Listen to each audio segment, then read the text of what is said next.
This is Naked Mormonism. I pledge my life, all that I may have. I will strive to the utmost of my ability to be what you would want me to be. It's time to find the truth.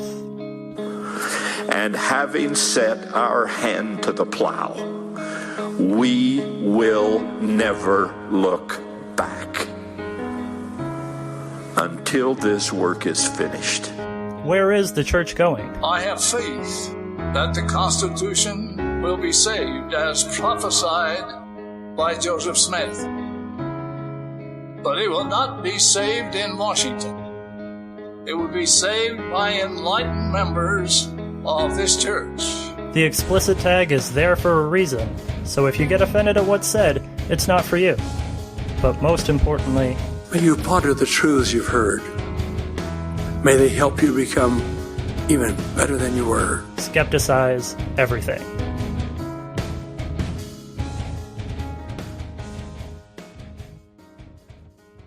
Welcome to episode 35 of the Naked Mormonism podcast, the serial Mormon history podcast. Today is Thursday, June 23rd, 2016. My name is Bryce Blankenagel, and thank you for joining me. Let's do a quick recap of the last historical timeline episode to get us caught up here and, kind of provide some context for what we'll be discussing today.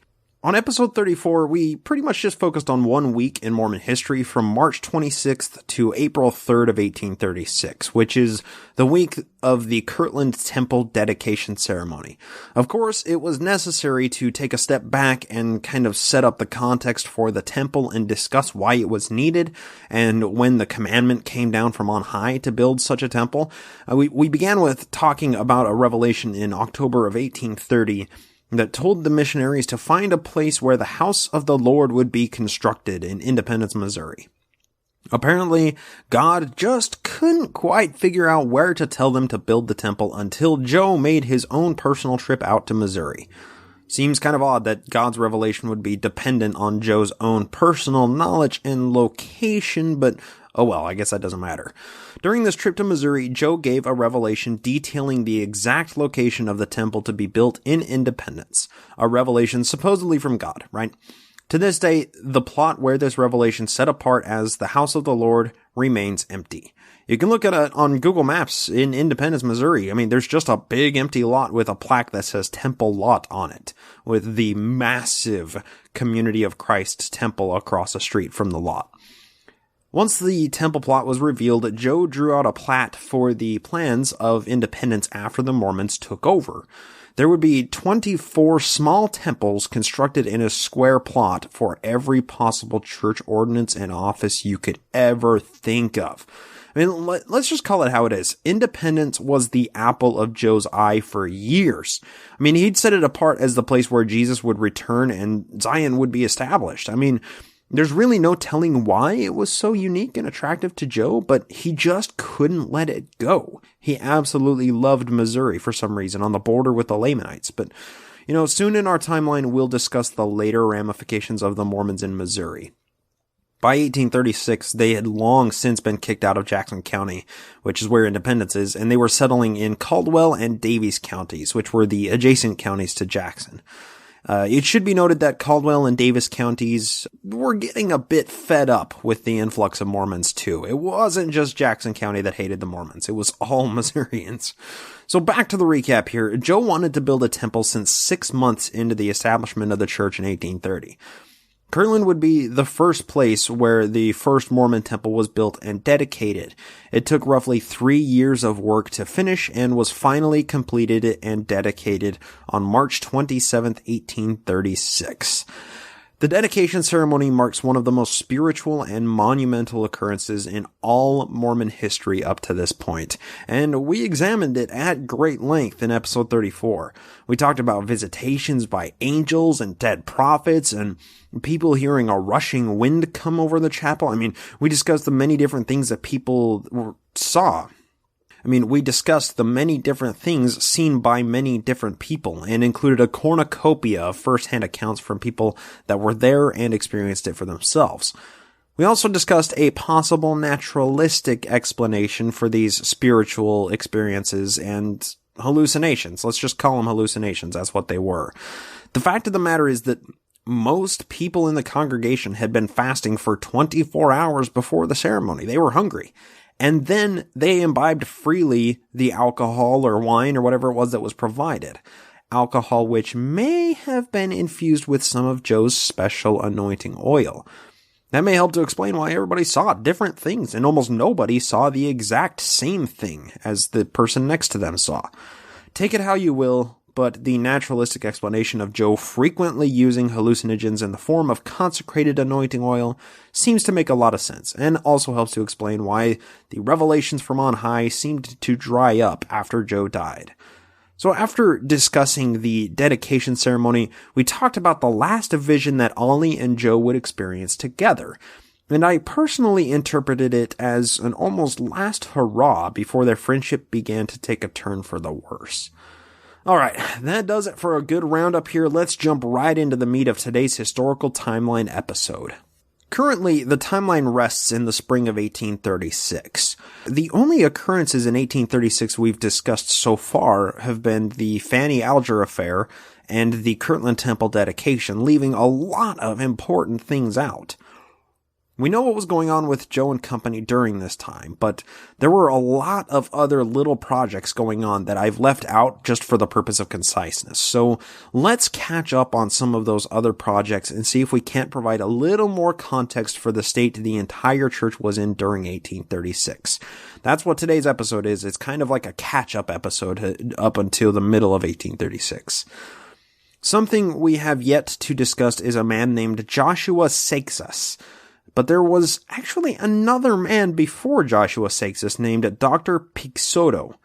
This is from the History of the Church, Volume 2, page 355. Quote, January 4th of 1836, met and organized our Hebrew school according to the arrangements that were made on Saturday last. We had engaged Dr. Pixoto to teach us in the Hebrew language. When we had our room prepared, we informed him that we were ready and our room was prepared, and he agreed to wait on us this day and deliver his introductory lecture. Yesterday he sent us word that he could not come until Wednesday next. A vote was then called to know whether we would submit to such treatment or not, and carried in the negative. Elder Sylvester Smith was appointed clerk to write him on the subject and inform him that his services were not wanted. And Elders William E. McClellan and Orson Hyde dispatched to Hudson Seminary to hire a teacher. End quote. So the leaders of the church, for whatever reason, decided it would be a good idea to learn Hebrew. And we'll talk about that in a second here. They established a Hebrew school in one of the rooms of the unfinished temple, which would be dedicated in, 3 months or so from this time that we're talking about here, for the purposes of learning Hebrew. That was the only reason for this room. They hired on a guy named Dr. Pixoto, and the guy just stood them up on the day they planned to start school. The leadership got pissy and voted, and then Sylvester Smith wrote a letter to Pixoto saying that his services were just no longer required. Just fuck off, dude. So after Pixoto got the axe, before he even began teaching, Orson Hyde and Professor Bill were sent on a quick 2-day mission to hire somebody else. Here is the point in our timeline where we finally get to give a NaMo nickname to Orson Hyde. Orson Hyde has been an important part of the church since nearly the very beginning. I mean, his name has come up many times, and I found myself at a complete loss for a relevant nickname to give him for our purposes. Well, today, Orson Hyde finally sets himself apart as an important enough individual in the timeline, ripe for a proper NaMo nickname. Let's introduce him properly, though, and, find out how he got tangled in the mess of Mormonism from such an early time. Orson Hyde was born January 8th, 1805, almost a full year before Joe, in Oxford, Connecticut. At the age of 7, his mother, Sally Thorpe Hyde, died in childbirth, and his father, Nathan Hyde, enlisted in the Army for the War of 1812 under the command of General Brown.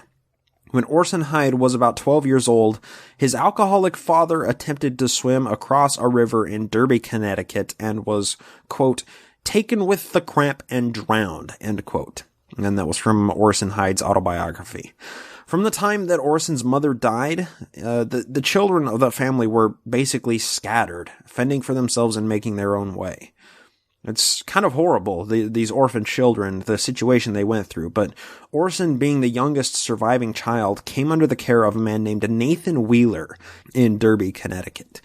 This is from the autobiography of Orson Hyde, and it's hosted on BOAP, which is the Book of Abraham Project.org, which is a website that's run out of BYU. So it's a church website, essentially. I guess it's not actually an official church website, but there will be a link for this Orson Hyde biography in the show notes if you want to engage in further reading. Quote, "After the death of my mother, the family was scattered abroad and took their chances in life under no special protector or guide, save that of a kind Providence who ever watches with care over the lonely orphan and hears the plaintive cry of the young sparrows bereft of their parent mother.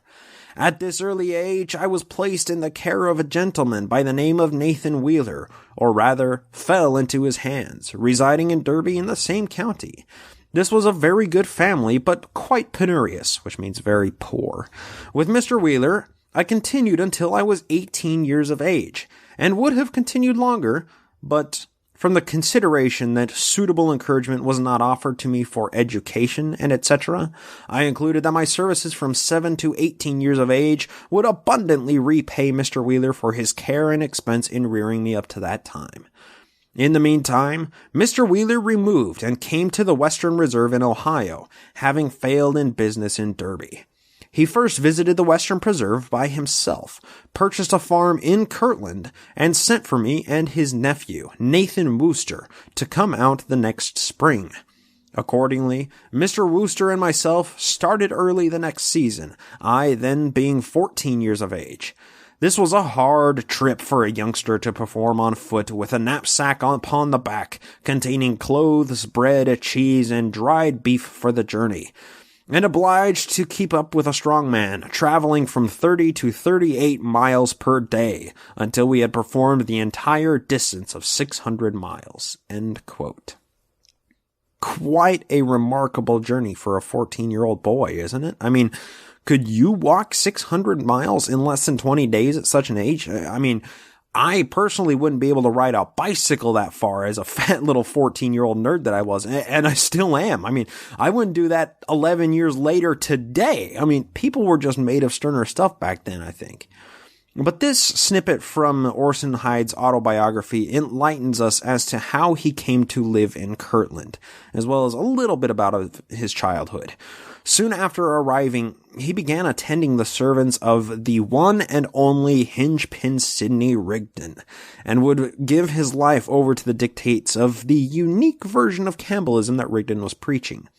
He would become a very good friend of Rigdon, taking up the mantle as his student and personal assistant. This is a later passage from that same autobiography. Quote, "Feeling that one day I might be called to advocate it, and feeling my great deficiency in learning, I resolved to go to school. Accordingly, I took up my abode in Mentor, in the house of Elder Sidney Rigdon, and began the study of English grammar under his tuition. Elder Rigdon took unwearied pains and care to instruct me in this elementary science." End quote. There you go, Rigdon, always the teacher, right? But this kind of relationship forged a really strong bond between Orson Hyde and Sidney Rigdon, which would be very important in the foundation and maintenance of the Kirtland and Mentor branches of Rigdon's church. Of course, when Ollie P. Cubed and the other missionaries came into Kirtland to preach Mormonism in October and November of 1830, that's when Hingepin Rigdon, Orson Hyde, and hundreds of others converted to Mormonism, which just inflated the membership of Joe's church to unprecedented numbers. Orson Hyde has obviously been an important person during our timeline before now, and, honestly, if you espouse the Spalding theory, he plays an even bigger role than initially perceived. I mean, if the Spalding theory is true, meaning that Joe and Rigdon teamed up to write the Book of Mormon from Solomon Spalding's manuscript found, Joe and Rigdon were the guys at the head of the scheme, each with their closest assistants. Ollie was Joe's second in command, and Orson Hyde was Rigdon's second in command. While Joe and Rigdon were busy writing portions of the Book of Mormon, it would have been Ollie's and Orson Hyde's tasks to run manuscript chapters back and forth between Joe and Rigdon. If the Spalding theory is true, Rigdon, Joe, Ollie, and Orson Hyde are responsible for creating the Book of Mormon. That's how important Hyde is in our timeline. Hyde claims that he was preaching against the Mormon Bible until he read it for himself and spoke with Joe, but, who knows exactly how accurate that is and what exactly is meant when he says that he, quote, preached against the Mormon doctrine, or rather, against the Mormon Bible, end quote. I mean, there's just no way to really tell exactly what that means. But, like I said earlier, I've been at a loss to give Orson Hyde a proper NaMo nickname because he hasn't really done anything extremely distinguishing that would merit such a name, that I can actually attach a nickname to. Even though he's come up in, probably 5 of the last 10 historical timeline episodes. He is an important guy. He might have even appeared more frequently than that. Well, Hyde had a very exciting life in Mormonism. It was his career until his death. In the 1840s, Hyde was responsible for the most amazing and successful mission to Jerusalem for the Mormon Church. Believe it or not, there's currently a monument constructed in his remembrance at the Orson Hyde Memorial Garden in Jerusalem. This guy has a fucking garden dedicated to him in Jerusalem. He was paramount in Hebrew studies and proselyting Mormonism to people in the Jerusalem and Palestine area. And of course, he was responsible for going with Professor Bill to the Hebrew school to hire Joshua Seixas to teach Hebrew studies in the temple. So, giving Orson Hyde his own NaMo nickname calls for a celebration of good health and well-being. Everybody please give a warm welcome to Orson Hyde, or as we'll come to know him, gotta get the phlegm right here, L'chaim, into our historical timeline. That's right, Orson L'chaim. So to get back to our timeline here, Professor Bill, who kind of looks like a gaunt version of the most interesting man in the world with a David Beckham hairdo, and Orson L'chaim, who looks like the ass baby of Mo after he fucked Curly, headed out to Hudson Seminary to hire on a new Hebrew teacher for the School of the Elders in the Temple. The Dr. Pixoto guy had bailed on teaching the class, so a new teacher was required, and here enters a man named Joshua Seixas. This is taken from 2 days later in the History of the Church, Volume 2, page 356. Quote, attended school and spent most of the forenoon in settling the unpleasant feelings that existed in the breast of Elder Orson Pratt. That's Orson Pratt, not Orson Hyde. That's Orson Brainpower Pratt, remember. After much controversy, he confessed his fault for entering into any controversy concerning so small a matter as the sound of a Hebrew letter, and asked the forgiveness of the whole school, and was cheerfully forgiven by all. Oh, that's sweet. Elder McClellan returned from Hudson and reported to the school that he had hired a teacher to teach us the term of 7 weeks for $320. That is, 40 scholars for that amount, to commence in about 15 days. He is highly celebrated as a Hebrew scholar and proposes to give us sufficient knowledge during the above term to start us in reading and translating the language. End quote. I simply don't understand the reasoning behind Professor Bill and Orson L'chaim hiring this Joshua Seixas guy. I understand that Joe and friends were accustomed to just, learning new things all the time and, Bible studies and stuff, but Hebrew might just have been the next thing on their list and nothing more than that. Who knows? But when you take a closer look here, there are some oddities. And what I mean by oddities is the length gone to in order to hire a legitimate Hebrew scholar. Think about it here. The church was in massive debt already nearing the completion of the Kirtland Temple. We're talking January of 1836. They were absolutely wallowing in it. They were already somewhere between $40,000 to $60,000 in debt, even while bleeding the parishioners dry of nearly every cent that they could muster. I know that Joe and friends were on a bit of a high from making so much progress with new members and building the temple, and You add in the fact that the Missouri persecution was at a fairly low relative level compared to 3 years prior, and Joe was probably feeling great about the church.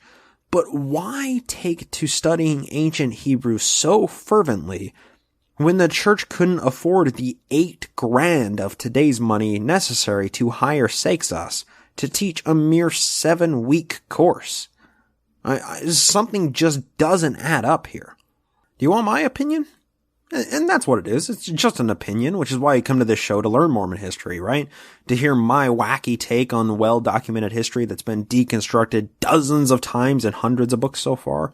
Well, this is my naked opinion, so take that for what it's worth.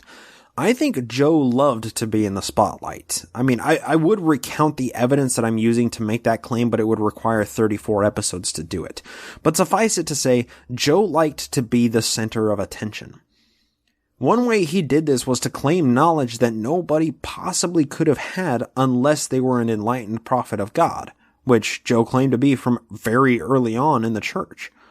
Any time that Joe wasn't in the spotlight or, coming up with something new, his parish was in danger and he could be unseated as president or holy prophet at any time. And that's the problem with charismatic leaders, the lack of sustainability. Joe was charismatic and therefore a magnetic personality to the members of the church. They loved his charisma, but as soon as somebody came along with a little bit more charisma, Joe was just old news. He had to keep setting the bar higher and higher with his own divinity and charisma to keep people interested and not flocking to the next guy that came along with some kind of fucking rainbow chopstick unicorn Jesus that was unique and enticing, right? Joe always had to outdo the next guy's church to keep his own attendance numbers up. Well, a mere 6 months before this Hebrew school was established, Joe had purchased the papyri from Michael Chandler, loosely promising the members that he would have a translation out soon. Up to January 1836, which is what we're talking about right now, Joe had made absolutely no progress on this translation, with the exception of claiming that they were written by Joseph of Egypt and Father Abraham. Pretty tall claims, but this is where my naked opinion comes in. I think that Joe was stuck. He had no way of deciphering the hieroglyphs, I mean, except for with the seer stone, which had proved mixed results before this point. The convenient thing with the Book of Mormon and the gold plates is the plates were gone. Nobody could examine them and fact-check Joe. As far as the Doctrine and Covenants go, those were a collection of revelations that were given through Joe's mind, dictated to a scribe. So there was no fact-checking those either. But with the papyri, there was simply no way of getting around the fact that the papyri were real and had a real translation that Joe never would have been able to provide. There must have been people, even 6 months after the papyri came into the possession of the church, that were asking Joe daily or weekly what the papyri said or when the translation was going to come out, right? Whether they were asking credulously, like, Joseph, tell us what's on the papyri. What message does God want us to know from the Book of Abraham? As well as people asking incredulously, like, so, Joe, tell us, what's on that old Egyptian papyri that you bought for a shitload of money 6 months ago? What does Abraham want to tell us? Do you see the corner that Joe had painted himself into? My honest opinion, and remember, take that for what it's worth, because that and $5 will buy a latte at Starbucks, but my honest opinion is that Joe was getting desperate. He didn't know what the fuck was on the papyri. They were just full of symbols and weird shapes and, half-torn pictures of people and whatnot. He'd already told some people that written on the papyri were the writings of Father Abraham, the Hebrew prophet of old. So why wouldn't the papyri of the Book of Abraham be written in Hebrew? That makes perfect sense, right? If the person writing it was Abraham, a Hebrew prophet, it would be written in Hebrew. Maybe, just maybe, Joe was trying to learn Hebrew to correctly, for once correctly, translate the papyri for fear of fact-checkers later on. Joe didn't have any idea that his reign would be cut short, a mere 8 years after this time that we're talking about in the Carthage shootout. He obviously had some grand plans in the making that would take him to, into his late years as some kind of insane white-bearded staff-carrying prophet of old that, he must have had such a grand image of inside of his mind. But if somebody came along in Joe's 60s while he was still prophet and proved him false by translating the actual papyri, that might create a problem for him.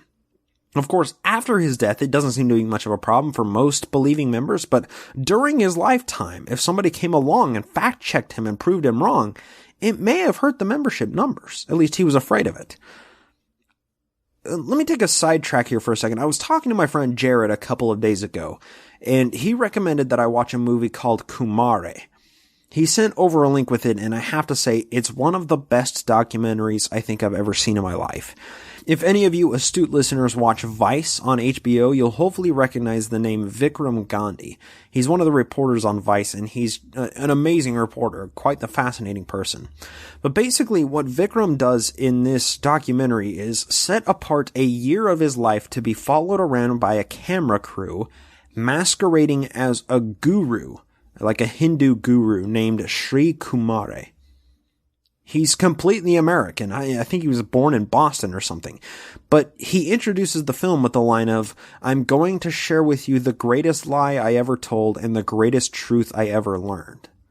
For the entire hour and 10 minutes of the movie, you follow him around as he pretends to be a Hindu guru holding great wisdom, talking about blue lights and shit.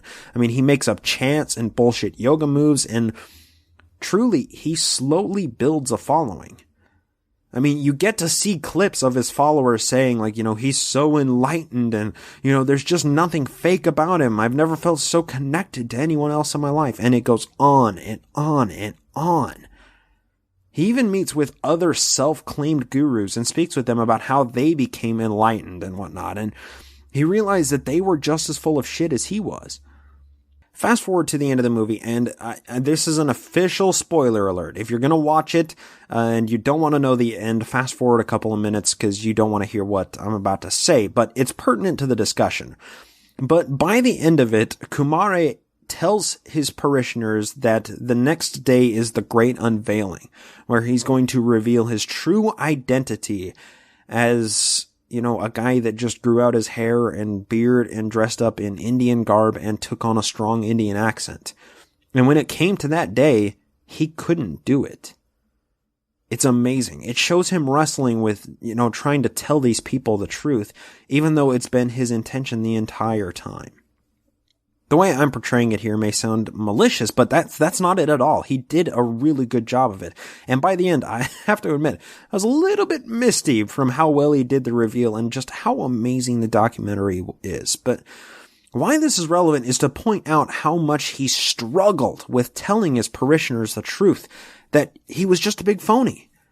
You get to see his relationship with each person develop as the documentary unfolds, and the inner struggle he had with telling these people it was all a lie was simply heart-wrenching. He had started the documentary with the intention of revealing his identity a year after, but it was still so hard for him to do. I think the same thing happened with Joe here. Only he never had the intention of telling a soul that he was just fibbing from the beginning. I mean, it was hard for Vikram to tell his parishioners that he was lying to them just after 1 year. How hard would it have been for Joe to come clean and just walk away after so many years and thousands of followers? The papyri put Joe in a precarious situation, and I honestly think that Joe was on the defensive here. He was on his back foot. I wonder if it was his idea to establish the school as a bit of a cover for his own ignorance, so nobody would find out the truth that he was lying all along. This is a passage out of the history of the church again, and I think it captures Joe's apprehension to, quote-unquote, translate the papyri. Quote, Thursday, December 31st, this is talking in 1835. In the afternoon, I attended at the chapel to give directions concerning the upper rooms, and more especially the west room, which I intend to occupy for a translating room, which will be prepared this week. The public mind has been excited as of late by reports which have been circulated concerning certain Egyptian mummies and ancient records, which were purchased by a certain gentleman of Kirtland last July. Don't you love how he's kind of divorcing himself, because it says they're, concerning certain Egyptian mummies and certain ancient records, which were purchased by a certain gentleman of Kirtland. I'm not pointing any fingers here. It has been said that the purchasers of these antiquities pretend they have the bodies of Abraham and Abimelech, I guess that's the name, the king of the Philistines, Joseph who was sold into Egypt, etc., etc., for the purpose of attracting the attention of the multitude and gulling the unwary, which is utterly false. Yeah, somebody claimed that the bodies were Abraham and Joseph, but, whoever claimed that's just absolutely false. I love how he's just distancing himself from his own actions so well here. Who these ancient inhabitants of Egypt were, I do not at present say. End quote. There we go. I do not at present say.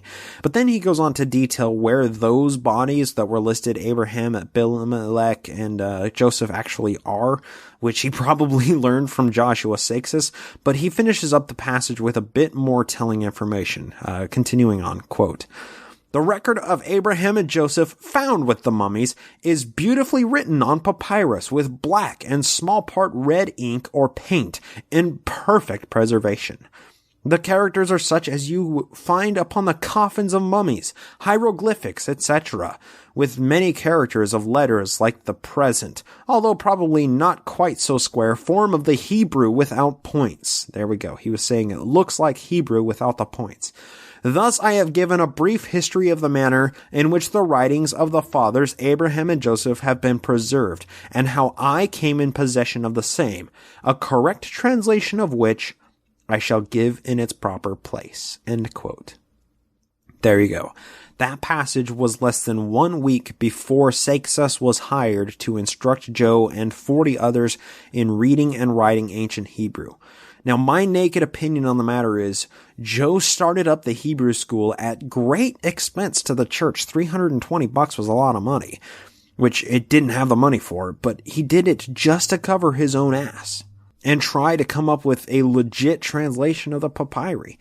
I mean, imagine his frustration when he compared a Hebrew alphabet to the papyri and realized that they really actually didn't look anything alike. I mean, meaning he'd gone through all the work of learning Hebrew for nothing, basically. Like I said, that's my opinion, and it's an assertion of a person's motives given the historical facts, which is something we can't put a lot of weight behind. But it sure makes sense to me and explains why Joe had this wild hair up his ass to learn Hebrew. It seems so odd without that explanation. Let's see, moving right along here. Another thing that happened in January of 1836 was some dissent. Yippee, we love dissent. This time by one of Joe's own family members, though. That's what's important here. Any listeners that have siblings will hopefully empathize with this, but Joe and William Smith had a bit of a rocky relationship. So for our purposes and what we're about to read here, William Smith was Joe's younger brother. He's going to be given the NaMo nickname of Crazy Willie, and you're just about to find out why.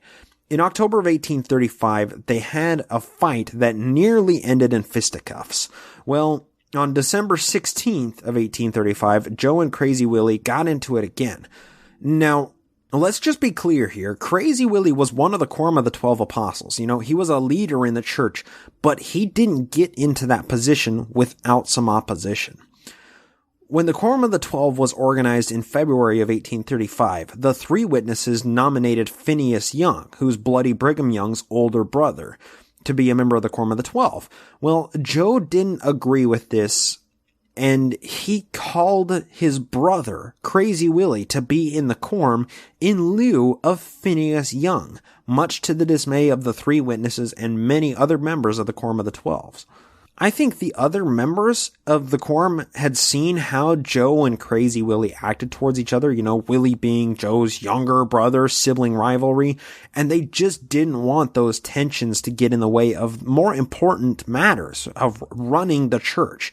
Well, on December 16th, 1835, Crazy Willie and Joe really got into it, and I'll let Joe tell his side from the history of the church. Quote, "This evening, according to adjournment, I went to Brother William Smith's to take part in the debate that was commenced Saturday evening last.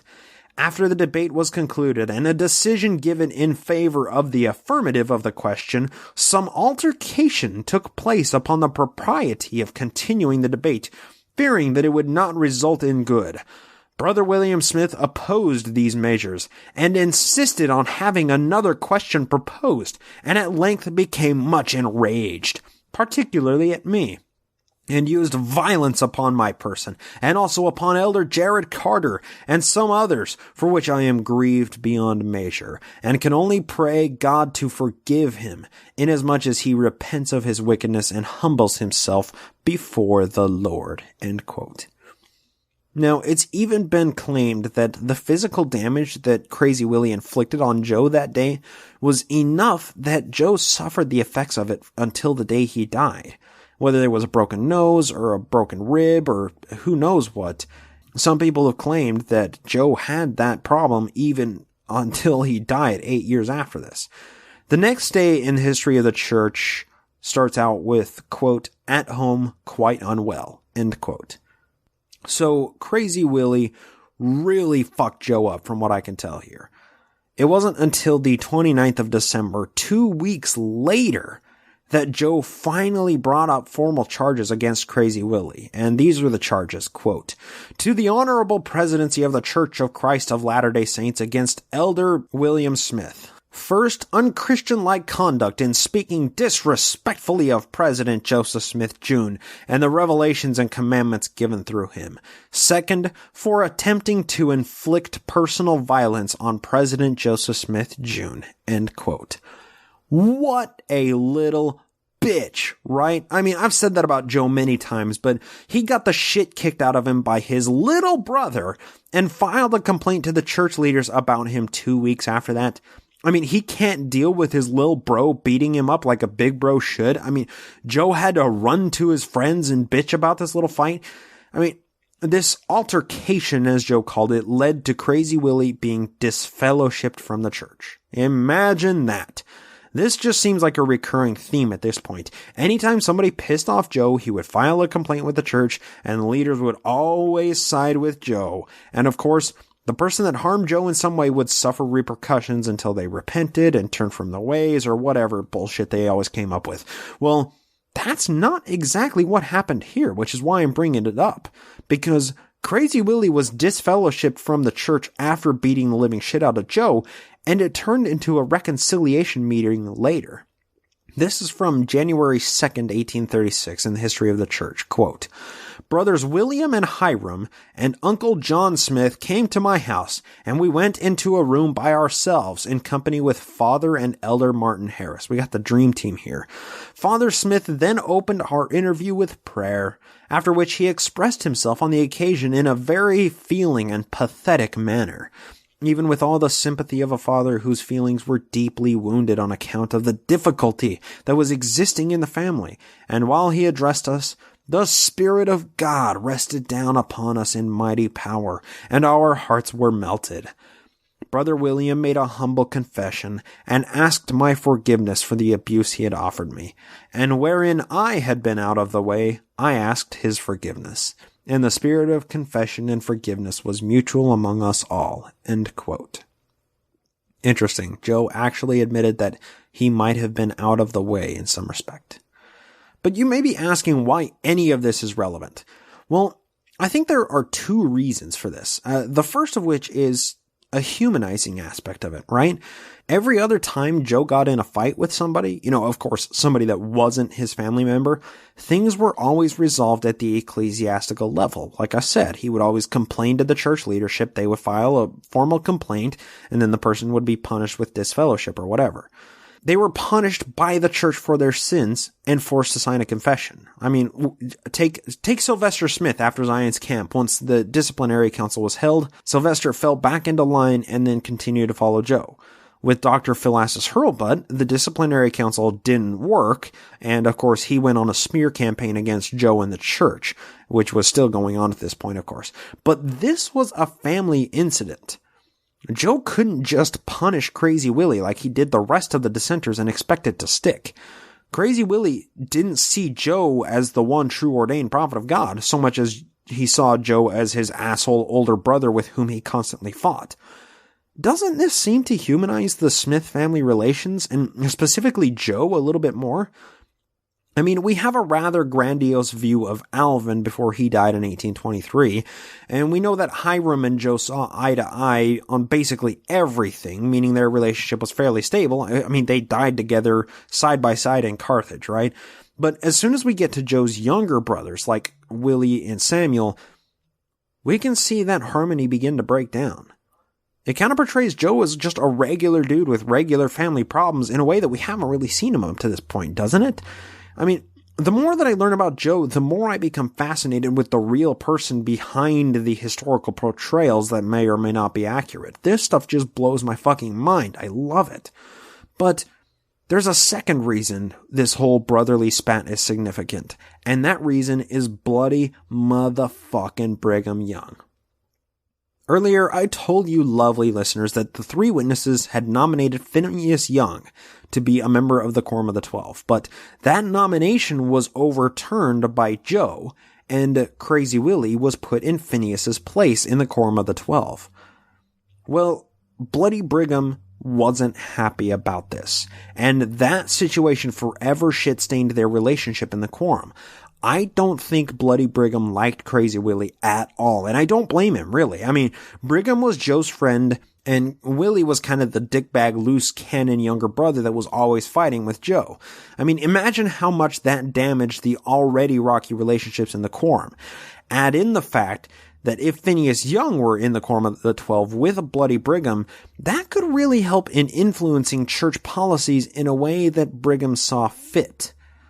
It would have been much more advantageous to Brigham if Phineas would have been a member of the Quorum the whole time, but instead, it was this monumental fuckwit Crazy Willie, Joe's unhinged younger brother, sitting in Phineas's chair.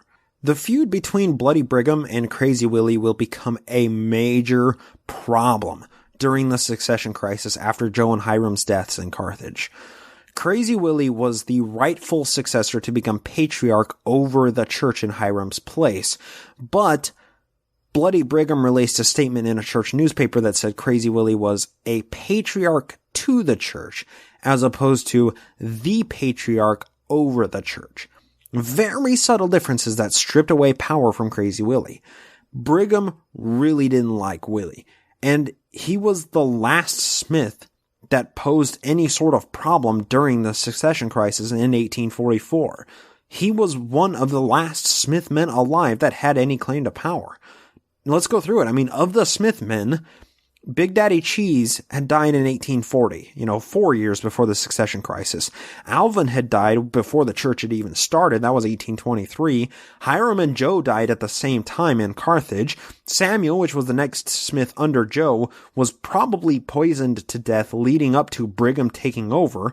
And Don Carlos, the youngest Smith male, had died in 1841, 3 years before Joe and Hiram. Now, there's almost no writing about Ephraim Smith in church history books and otherwise, so I don't know anything about Ephraim Smith, so he must not have been very important to the overall timeline. So Crazy Willie was literally the last surviving male Smith that posed an existential threat to Bloody Brigham's rule. He was the final Smith man that held any sort of lineal claim to the throne, and he couldn't just, go missing or die mysteriously like Samuel Smith had only a month after Joe and Hiram had died, so Crazy Willie was one very important piece of the puzzle during the succession crisis, and why it's important to focus on him during this time in church history. Willie's story helps to humanize Joe and the Smith family, and he would be a thorn in Bloody Brigham's side for years to come. He would even accuse Brigham Young and Willard Richards of killing Samuel Smith in 1892, a year before his own death. And of course, that was only after Brigham Young and Willard Richards were already dead. He was probably fearing the Danites at some point before then. I mean, some dramatic shit is really starting to happen in church politics by this time in 1836. We're really starting to see the power dynamics shift around. So, hopefully that gives us enough of a background on Crazy Willie and justifies, his NaMo nickname here, because he's a fairly important person in our overall timeline. So let's move on from him for now and, his quarrels with Joe and advance the timeline a little bit here. One quick thing to throw into the timeline, Lilburn Boggs began his term as governor of Missouri in 1836, which is important because he would be the primary civil agent dealing with the tensions that were slowly building between the Missourians and the Mormons living in Missouri, leading up to the point where Lilburn Boggs signed the Mormon extermination order in October of 1838. Just keep in mind, January of 1836 is when Boggs assumed his office as governor of Missouri. So moving on further in our timeline here, March 27th, the temple was dedicated, and you can go back to listen to episode 34 for the entirety of that batshit hallucinogen-induced insanity. Everything was going along peachy fucking dandy for a little while. The Hebrew school was open, and Joshua Seixas was instructing Joe and 39 others on ancient Hebrew.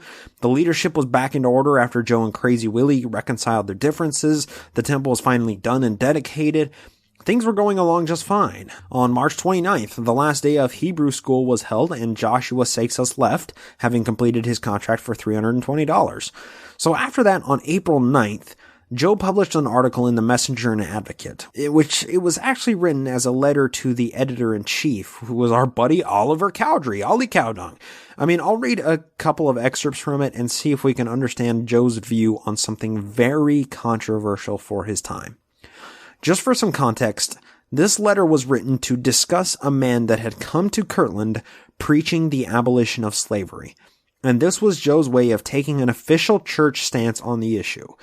And it's recounted in the History of the Church, Volume 2, page 436 through 39, but I took it from the actual April 1836 issue of the Messenger and Advocate, which is hosted on centerplace.org.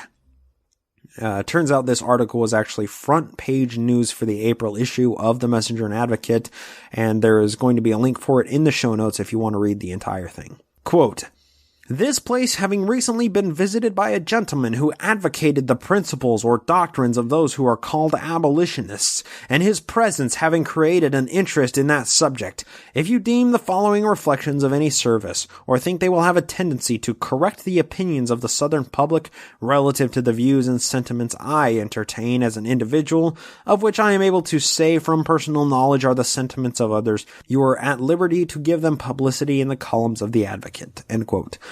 Now, there's a lot more to read, but this was Joe's PR-friendly reply to this man that was preaching abolitionism in Kirtland. Joe didn't want to take a hard stance on this because members in the southern states would lose their minds and they would leave the church, possibly dragging people with them. And of course, the northern members would see it as their duty to preach abolitionism to the Missourians, which was already a bit of a sore spot that had incited mob violence multiple times up to this point. Abolitionism was the gay marriage of the 1830s, to put it into context, only a little bit more meaningful because it dealt with owning people as property. I can't emphasize that enough. We're talking about slavery here. Going on with Joe's letter that was published in the Messenger and Advocate here, quote, "I am happy to say that no violence or breach of the public peace was attempted. So far from all of this, all except a very few attended to their own vocations, and left the gentleman to hold forth his own arguments to nearly naked walls." That's important there, to nearly naked walls. Apparently, pretty much everybody left after he started preaching this. "I am aware that many who profess to preach the gospel complain against their brethren of the same faith who reside in the South, and are ready to withdraw the hand of fellowship because they will not renounce the principle of slavery, and raise their voice against everything of the kind. This must be a tender point, and one which should call forth the candid reflections of all men, and more especially before they advance in an opposition calculated to lay waste the fair states of the South, and let loose upon the world a community of people who might peradventure overrun our country and violate the most sacred principles of human society, chastity, and virtue." End quote. So Joe knew the ramifications of taking a hard stance for or against slavery. It was a very polarizing political issue, so he took the safe option and punted down the middle. And of course, there's a subtle bit of racism saying that the black people that might overrun our country and violate the most sacred principles of human society, chastity and virtue. So just a subtle bit of racism. It's like Trump saying, Mexico, they send their rapists and their drug addicts, and I'm sure some of them are good people, but they're sending the worst of the worst. I think that's pretty much what he was saying about black people. But anyway, Let's continue on here. The next passage brings it all together in a very sensible way, for the 1830s anyway. But it still misses the point of good morality and the proper answer to the question of, should we own people as property? That's a really easy question and one that doesn't require much reflection. But here it goes, quote, "No one will pretend to say that the people of the free states are as capable of knowing the evils of slavery as those who hold slaves. If slavery be an evil, who could we expect would learn it first? Would the people of the free states or the people of the slave states?" I mean, that's a sensible question, right? He's saying if slavery is evil, who would learn it first? The people that own slaves or the people that are living in the North that live in the free states? But I think that's ignoring the, 100+ years of how slavery got to where it was in the 1830s. I guess he just didn't understand the history of slavery in America. But anyway, he goes on to say, "All must readily admit that the latter would first learn this fact," saying that the people that actually own slaves would learn it first if it was evil to have slaves, right? "If the fact were learned first by those immediately concerned, who would be more capable than they of prescribing a remedy," right? If they realized it was evil, then it should be up to them to prescribe a remedy. That makes sense. "And besides, are not those who hold slaves persons of ability, discernment, and candor? Do they not expect to give an account at the bar of God for their conduct in this life? It may no doubt with propriety be said that many who hold slaves live without the fear of God before their eyes, but the same may be said of many in the free states. Then who is to be the judge in this matter? So long, then, as the people of the free states are not interested in the freedom of the slaves in any other way than upon the mere abstract principles of equal rights and of the gospel, and are ready to admit that there are men of piety who reside in the South who are immediately concerned, and until they complain and call for assistance, why not cease this clamor, and no further urge the slave to acts of murder, and master the vigorous discipline, rendering both miserable and unprepared to pursue that course which might otherwise lead them both to better their conditions? I do not believe that the people of the North have any more right to say the South shall not hold slaves than the South have to say the North shall." End quote. You see what I mean here? Joe was so close to making a solid moral point, but instead just punted to saying that everybody should just be nice and not tell each other what to do, wrapping it up in a states' rights issue.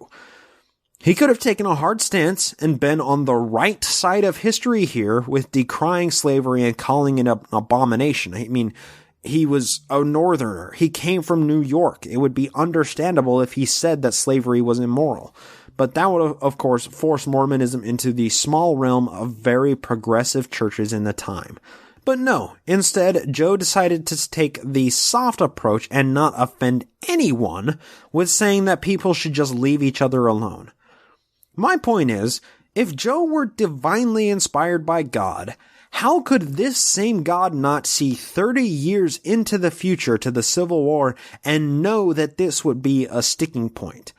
Why wouldn't God reveal abolitionism to Joe and put the church on the right side of history? That seems like a good solid question, right?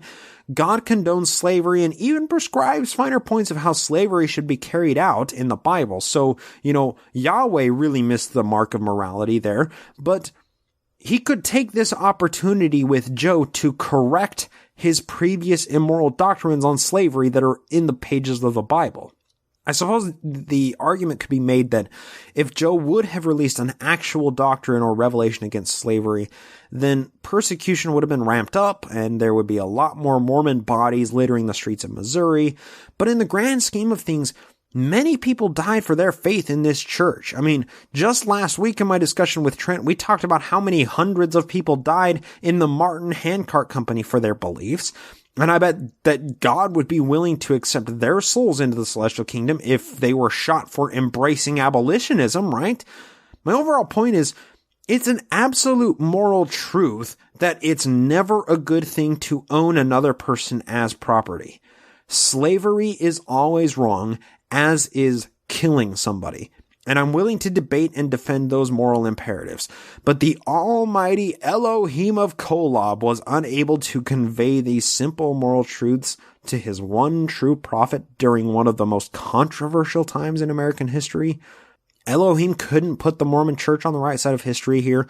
I mean, Joe just simply missed the mark on this one. And it was so clearly a bullshit political tactic to keep his church relevant and keep the Missourian parishioners safe. Where I take issue is the fact that moral imperatives simply aren't subject to controversial politics. And that's the point I'm trying to make. I mean, by definition, a moral absolute, like owning people as property, is always immoral. That moral absolute doesn't care what people think about it. Moral absolutes don't care if they are unpopular because they are absolute. It doesn't matter if you're a Democrat or a Whig, owning people as property and killing one another is always morally wrong. Nice try, Joe, but you fucked this one up. And I have to take issue with the next paragraph in the same article that Joe wrote in the Messenger and Advocate. We're just continuing on here because it is actually fascinating enough here. This is all recounted in the history of the church, but like I said, I took it from the actual pages from the Messenger and Advocate here. But it's very important to understand where this came from. Joe was trying to clarify the church's position on slavery in the most PR bullshit friendly way. And then he goes on to say this, quote, "After having expressed myself so freely upon this subject, I do not doubt but those who have been forward in raising their voices against the South will cry out against me as being uncharitable, unfeeling, unkind, and wholly unacquainted with the gospel of Christ." So that's Joe's way of saying, now I know that some of you are going to bitch at me for not calling slavery immoral or a teaching of the gospel of Christ, but, and this is Joe's way of saying but, it is my privilege then to name certain passages from the Bible, fuck you, Joe, and examine the teachings of the ancients upon the matter, as the fact is uncontrovertible that the first mention we have of slavery is found in the Holy Bible, pronounced by a man who was perfect in his generation and walked with God, end quote. And here we have a prophet of God, Joseph Smith, about to use the Bible to justify something that is innately and wholly immoral. Quote, "And so far from that prediction being averse to the mind of God, it reminds us as a lasting monument of the decree of Jehovah, to the shame and confusion of all who have cried out against the South in consequence of their holding the sons of Ham in servitude." And now he goes on to quote the Bible, quote, "And he said, Cursed be Canaan, a servant of servants shall he be unto his brethren. Blessed be the Lord of Shem, and Canaan shall be his servant." That was from Genesis chapter 9, 25 through 26. End quote. Joe was a factory when it came to revelation that superseded or altered the Bible. He even wrote his own Bible. And yet the Bible is his justification for not coming up with a revelation that condemns slavery. He digs in even deeper here, quote, "Trace the history of the world from this notable event down to this day, and you will find the fulfillment of this singular prophecy. What could have been the design of the Almighty in this singular occurrence is not for me to say, but I can say, the curse is not yet taken off from the sons of Canaan, neither will it be until it is affected by as great a power as caused it to come, and the people who interfere the least with the purposes of God in this manner will come under the least condemnation before him. and those who are determined to pursue a course which shows an opposition and a feverish restlessness against the decrees of the Lord will learn, when perhaps it is too late for their own good, that God can do his work without the aid of those who are not dictated by his counsel. Does anybody else see the issue that I'm having with Joe here? Joe was capable of speaking for God and repealing every commandment in the Bible that justifies slavery, and he didn't. This was during a time that a church could do such a thing and, embrace abolitionism and still survive, possibly even gaining more membership from Northerners for being progressive, but Joe didn't do it. Joe could have made one moral decree in his lifetime that's more important than how many women you can fuck and still say that you're married, or how tobacco should be used, or what kind of underwear is actually bulletproof. Joe could have denounced every action of slavery and disparaged any person who would even think about owning a person as physical property, but he didn't. Joe could have been a beacon of progressive equalism and overall egalitarianism for all people, regardless of color, but he just used the Bible to justify slavery, just as every Christian slave owner had done for centuries before.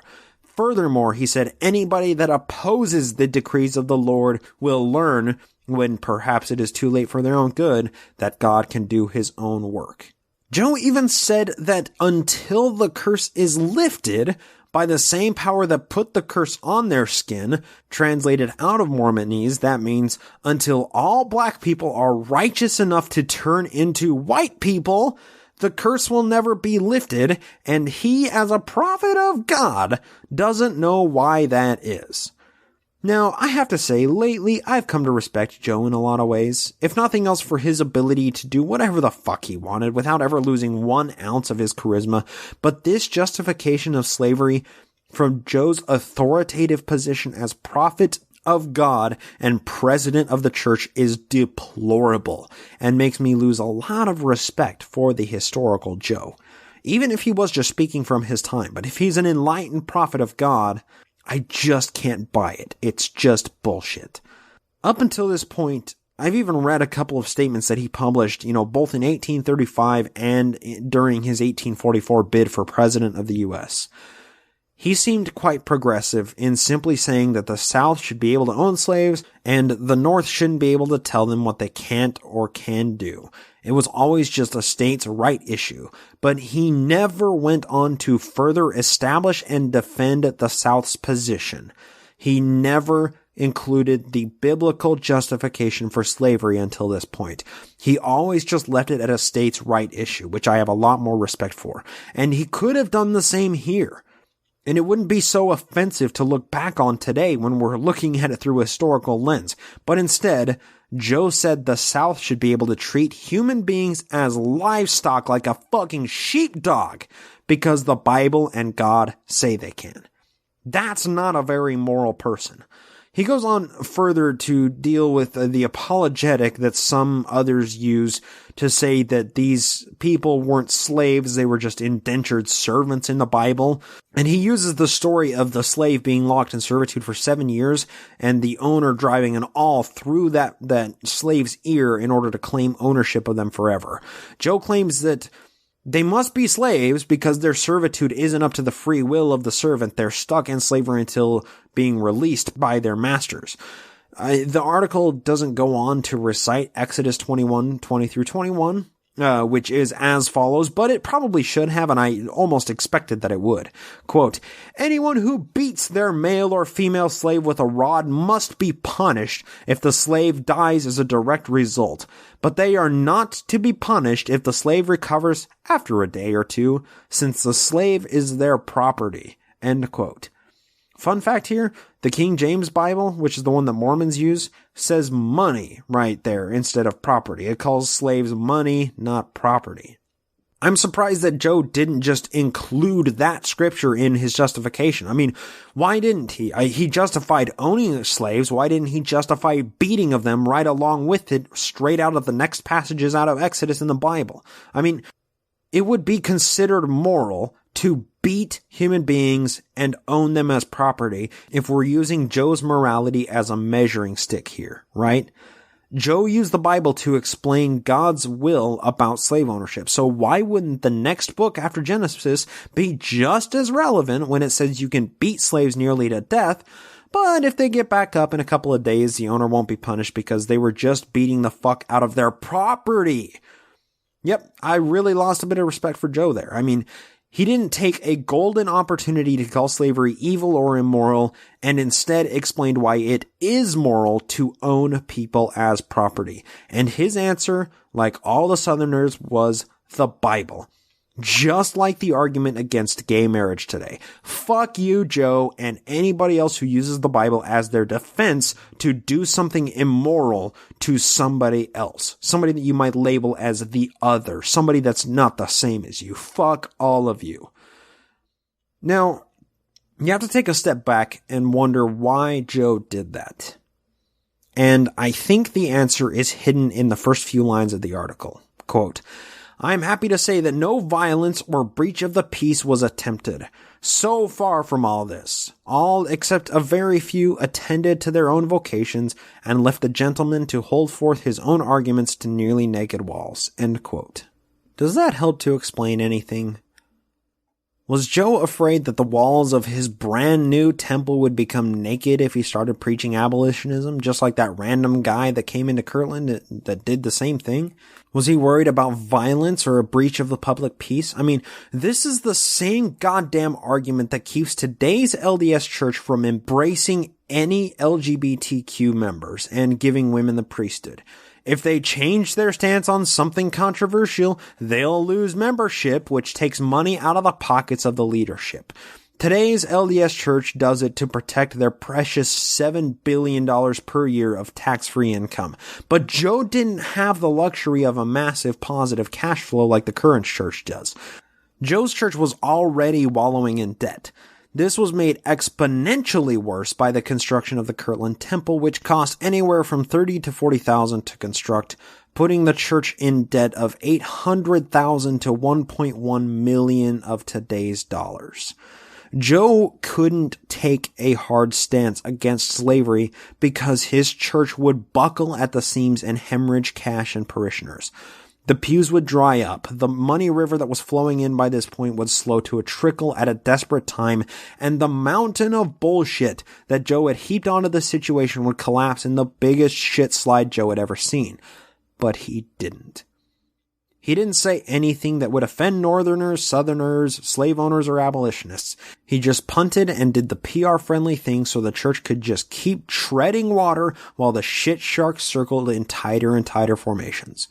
So, speaking of the endless money problems that Joe and friends had, they were absolutely desperate for a way to ameliorate this hemorrhaging of cash to keep the church afloat.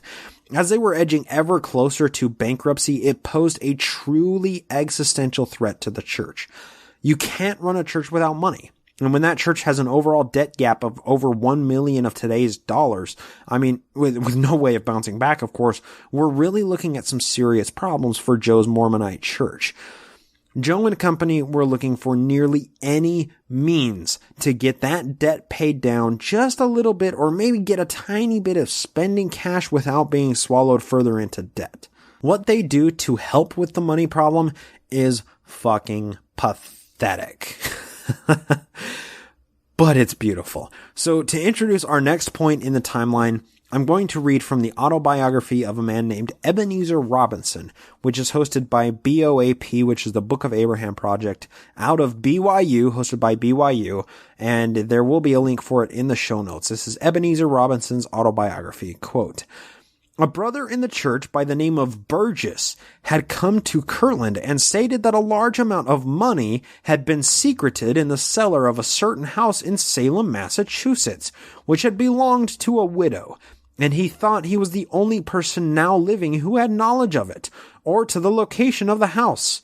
We saw the brother Burgess, but Don Carlos Smith told us with regard to the hidden treasure. His statement was credited by the brethren, and steps were taken to try and secure the treasure, of which we will speak more fully in another place." Yes, Joe's younger brother, Don Carlos Smith, told the leadership of the church that some random guy named Burgess told them that there was money hidden away in a widow's home in Massachusetts. And that was enough to get Joe and company on the road again. And on July 25th, that's exactly what they did. They went to Massachusetts to go digging for treasure, just like old times. You thought Joe's days of digging for hidden treasure were over, but so did I, actually, until I saw this in the timeline. But what happens next is fucking priceless. I love this. This is possibly the greatest thing in Mormon history because it's so beautiful. And it's such a great analog of everything that Joe had ever tried to do when chasing the fast money. This is further taken from the same autobiography of Ebenezer Robinson. Quote, "We soon learned that 4 of the leading men of the church had been to Salem, Massachusetts in search of the hidden treasure spoken of by Brother Burgess, vis-a-vis Joseph Smith Jr., Hiram Smith, Sidney Rigdon, and Oliver Cowdery." Oh, the original dream team. This is great. They left home on the 25th of July and returned in September. They were at Salem when they had that vision of the woman full of sores on the evening of the 12th of August at my brother Joseph's. I don't know what that vision is speaking of with the woman full of sores, and it doesn't include any details in the autobiography here. That's something I'll have to do some later research on because I'm not at all familiar with that story. But anyway, continuing on here.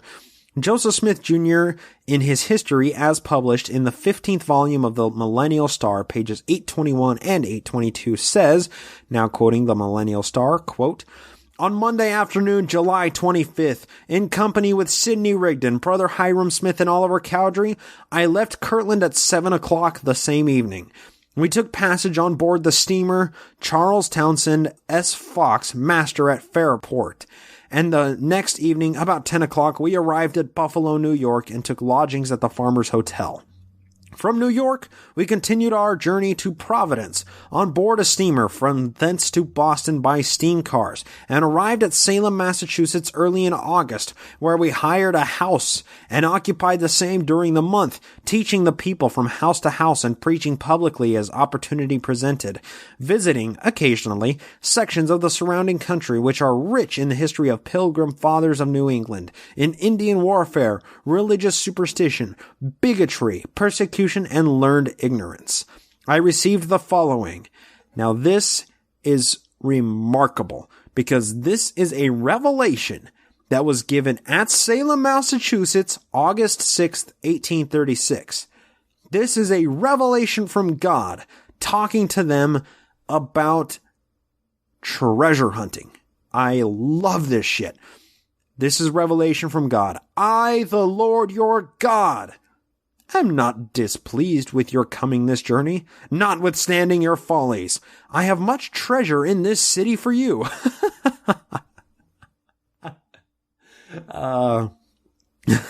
For the benefit of Zion.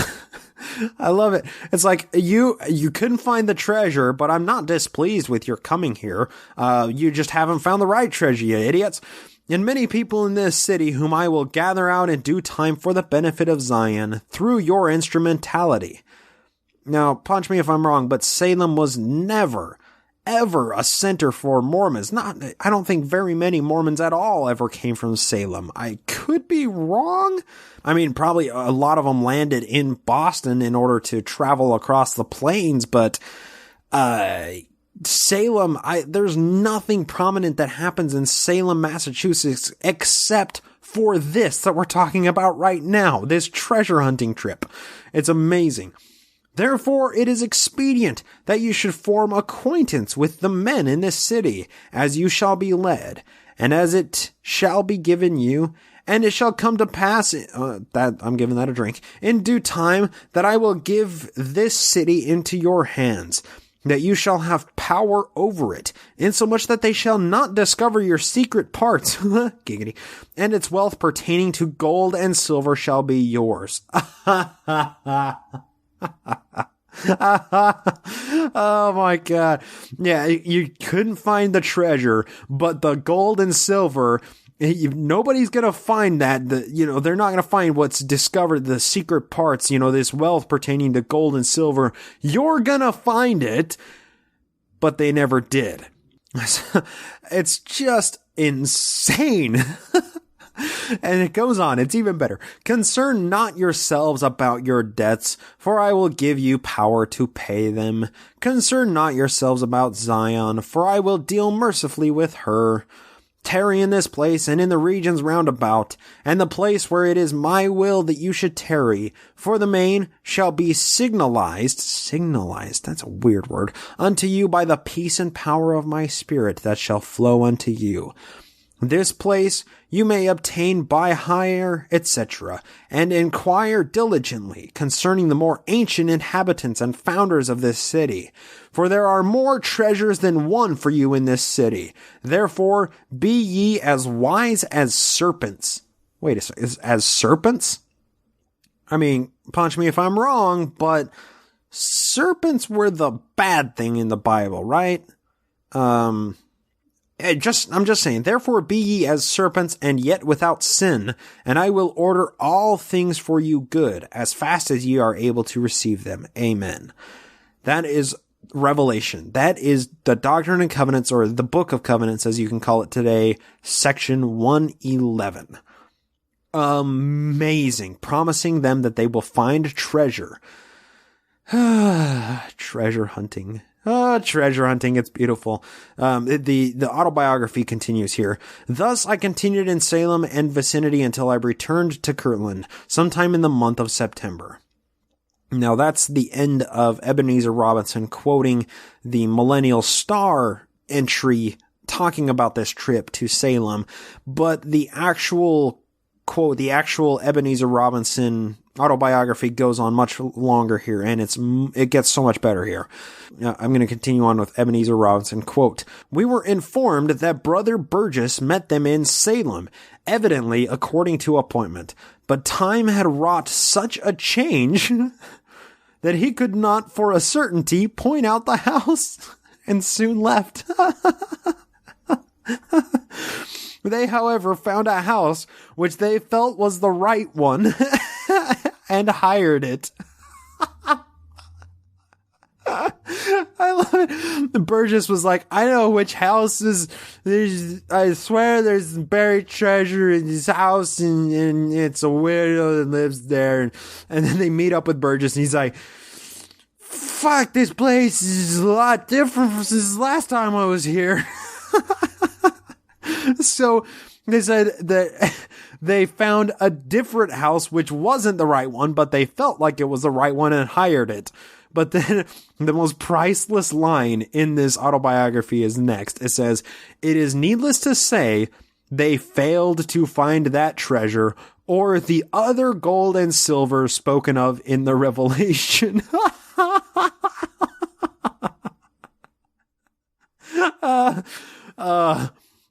So analogous to everything that Joe tried to do, but just fucking failed at, right? I mean, this is exactly what Joe just fucked up at so many times, and it has to do with treasure digging. It's so beautiful. I'm not done reading from this autobiography. It's just beautiful here. We speak of these things with regret. Yeah. Imagine that. But inasmuch as they occurred, we feel it our duty to relate them. Yep, you gotta relate history. Those facts are a bitch, aren't they? As also some of those things which transpired under our personal observations soon after.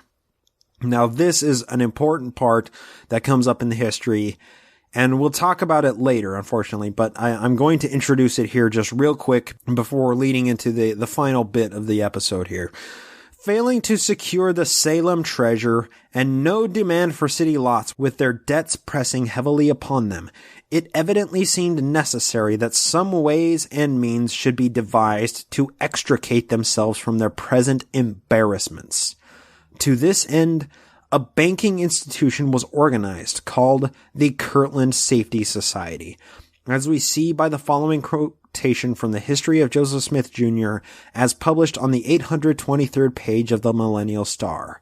I'm now quoting the Millennial Star. Quote, On the 2nd of November, the brethren at Kirtland drew up certain articles of agreement, preparatory to the organization of a banking institution to be called the Kirtland Safety Society.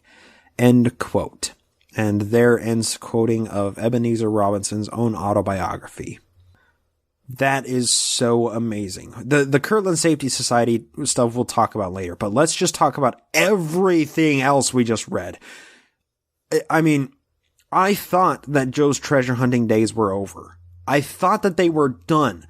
And I have to be honest, I checked all over Mormon apologist websites, including, Fair Mormon, BYU.edu, history.lds.org, and all of them wrestle with this trip to Massachusetts and the subsequent revelation. I mean, it's a tough point in Mormon history that they don't know how to interpret or deal with. You can even look in the show notes for a few of the articles that I found that discuss this trip and I read through. It's fascinating to see how they spin it. If I had to distill what they said down into just a paragraph here, they say that Joe was able to spend a month there, and while he wasn't able to find the treasure that was promised by Burgess that would hopefully bail the church out of debt and bail the saints in Zion out of the squatting that they were doing, it does say that they were able to obtain other treasures like knowledge of Joe's family lineage. I mean, apparently Joe and friends were able to go to some museums and like graveyards and stuff where Joe could learn about his family line. But this is the best scenario that any apologist can twist this into like a successful mission with. Apparently, they did convert a family or two to the faith. I didn't get any other names, but it claims that they did. And I suppose that could be deemed as a successful mission by any believer, but it wholly ignores the reason they went to Salem in the first place. Let's review the facts here. Joe and friends heard about a buried treasure near an old widow's home in Salem through Joe's youngest brother, Don Carlos, who learned it from a guy named Burgess. With the church in the financial state it was in and the Missourian Mormons basically squatting on their land, it seemed like a good idea to go treasure hunting again, just like old times. So they packed up their bags and took a steamer to Boston with the promise that they would be able to meet this Burgess guy when they got to Salem. They arrived in Salem and apparently met with him, but for some reason he just couldn't remember the right house the treasure was buried near. Joe and company were disheartened, but hired a nearby house anyway and proceeded to live there for a month, still looking for the treasure, working and sightseeing until they had enough money to make the voyage back to Kirtland. So let me get this straight. Burgess was basically hired by Joe with church funds to help them find buried treasure. Joe and friends made the trip, went digging around without finding a single shekel while spending a fair amount of money to live in Salem for a month. They were taken away from their regular jobs and families and spent money they didn't have, all in an effort to find buried treasure. And the best part of it is, Burgess may have even lived on Joe's dollar for a short amount of time there. When all was said and done, Joe came up with a revelation from God saying that God wasn't angry at them for attempting to find the buried treasure, but that there are other treasures waiting them in Salem. How fucking serendipitous is this? I mean, did I fall asleep and wake up in a dreamland of history where Joe finally gets what was coming to him, right? Did I just take a shitload of acid before researching this and just hallucinate Robinson's autobiography into the script? I mean, this is fucking brilliant. Whoever this Burgess guy was, total fucking props to you, bro. I mean, merely 10 years after Joe was hauled into court for telling bossman Josiah Stowell he knew where hidden buried treasure was, intel which bossman Joe financed a treasure digging expedition based on, only to come back empty-handed, this guy Burgess did the same goddamn thing to Joe. How beautiful is that? I mean, how the tables have turned in such a beautifully ironic way. I mean, the very best part about it is how much it confuses Mormon historians today. Nobody knows why they believed this random Burgess guy, nor who he was, nor who he came from. He's just some random dude that came along and was able to convince Joe's little brother that he knew where to find buried treasure, just like Joe made a living off of before he brought the Book of Mormon to life. Believing historians used to claim that the trip didn't even happen because it was so embarrassing and, ironic considering Joe's past. But they have this revelation that was canonized in 1876 as D&C Section 111, as well as a letter written to Emma by Joe while he was in Salem. This letter seems to dispel any apologetics used to defend the point of the trip. Some may claim that they were there to research Joe's genealogy or the history of the people in Salem, or maybe they were there proselyting and converting some people in Salem. But, both of those are acceptable defenses. But this letter eradicates both defenses entirely. There will be a link to this letter in the show notes on josephsmithpapers.org. That's a church-run website where you can see the actual letter in Joe's own handwriting. Quote, Salem, Massachusetts, August 19th, 1836. My beloved wife, Brother Hiram is about to start for home before the rest of us, which seems wisdom in God, as our business here cannot be determined as soon as we could wish to have it. I thought a line from me by him would be acceptable to you, even if it did not contain but little. But you may know that you and the children are much on my mind. With regard to the great object of our mission, you will be anxious to know we have found the house since Brother Burgess left us, very luckily and providentially, as we had one spell been most discouraged. But the house is occupied, and it will require much care and patience to rent or buy it. We think we shall be able to effect it, if not now, within the course of a few months. We think we shall be at home about the middle of September. I can think of many things concerning our business, but can only pray that you may have wisdom to manage the concerns that involve on you, and want you should believe me, that I am your sincere friend and husband. In haste, yours, etc., Joseph Smith, Jr. End quote. That was the letter from Joseph Smith to Emma Smith, and he sent it home with Hiram to give to her. If the point of the mission to Salem was just to learn about Joe's heritage or just convert people to the church, why weren't either of those points mentioned in the letter to Emma? Now let's ask the flip side of that question. Why is it that the only thing that was mentioned concerning the trip talks about Burgess and the house and the treasure buried near the house, which also details Joe's plan to get a hold of the house? Joe had one objective in this mission, to find and, well, let's call it out, basically steal the treasure that Burgess claimed to be was buried in the ground near a house, and the treasure wasn't there. Or they were unable to get it there if it was. It was stealing, right? This treasure was the woman's, it was the widow's, it was the owner of the house, whatever. And they were there to take it for themselves. That's stealing. Burgess just left after this. Probably after having been roomed and boarded by Joe for a few days. This trip was a waste of time, and Burgess swindled Joe into looking for treasure they could steal from some old lady in Salem, just as Joe had done to countless others before this time in his own history. It's beautiful. It's just so beautiful. I can't believe that this is actually something that happened in Mormon history. But let's just talk about this whole thing for a moment here.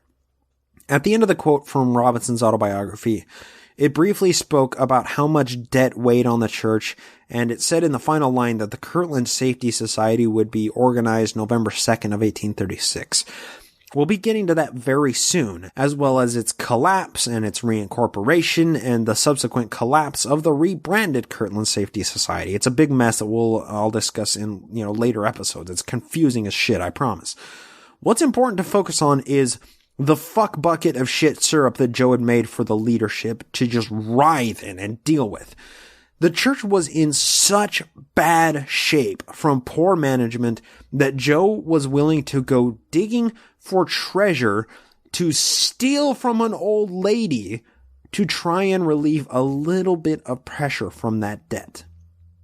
The way I picture it, and, take that for what it's worth, this is just my wacky, naked opinion of the matter, but the way I picture it, Joe was one of those people that, if he won the lottery, he'd go broke in a matter of months. The guy just couldn't handle money, a point which seems abundantly obvious by now. He was acting like he had won the lotto with the way he was spending money, but the income of the church simply couldn't match his reckless, impulsive spending. I think Joe was a very impulsive person. You don't get into the situations that Joe got into without being driven by an impulsive fuck it kind of attitude. Even though he was impulsive and reckless with money and revelations and authority claims and just about everything he did, Joe was no moron. He was smart and just calculating enough that he could understand the negative ramifications of his actions, even if he still did said actions. I mean, let's go back to an earlier example in this episode here. There was a guy that came preaching abolitionism in Kirtland, and Joe reported in his front page Messenger and Advocate article that the man was preaching to nearly naked walls by the end. Joe saw what happened when this guy was preaching something unpopular. The people left. Joe's church needed more parishioners, preferably with deep fucking pockets, not less parishioners. And if he took a stance against slavery, the walls of the newly dedicated Kirtland Temple may become naked as well. People might have left. Pro-slavery advocates may have gone on smear campaigns against Joe's church, just like they were of other progressive abolitionist churches all throughout the northern states. Joe's numbers unquestionably would have suffered if he made this policy change, and his church simply couldn't survive an exodus of members like that. The walls of Joe's church would simply collapse on top of him if he did. Joe couldn't take the moral position when it came to abolitionism, because it would threaten the very existence of his church. Punch me if I'm wrong here, but didn't the Jesus of the Bible decry organized religion and religious leaders and try and advocate for the poor and the maligned and the lame of society?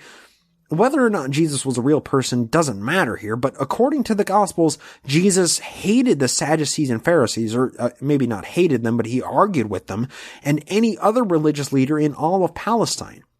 He spent most of his time hanging out with the poor and the maimed and the downtrodden of society. Say what you want about Jesus, but those were moral actions that we can all agree on. He was a moral person in that respect. The people in our society that need the most help are the ones who have been treated the most wrong.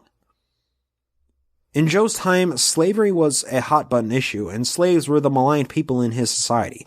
Pro-slavery advocates rioted against abolitionists constantly until it led to an actual civil war. The country nearly ripped itself apart when the issue of black people's rights came into the spotlight. We're still dealing with the repercussions of it today, 150 years after the Civil War.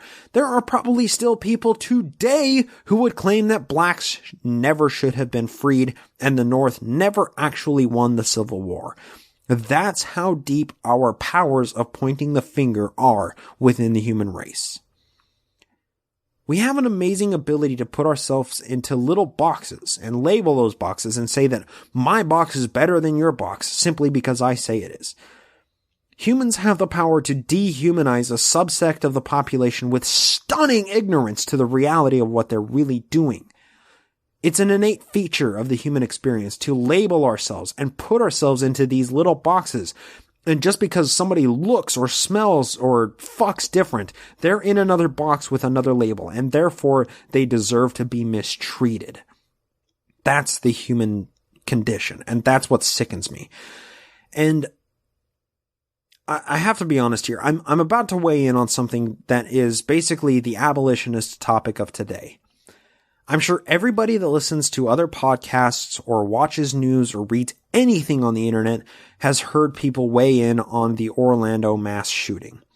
And I'll tell you right off the bat, right at the beginning of this here, I'm not going to be able to offer anything that more educated and informed people haven't already said about the topic.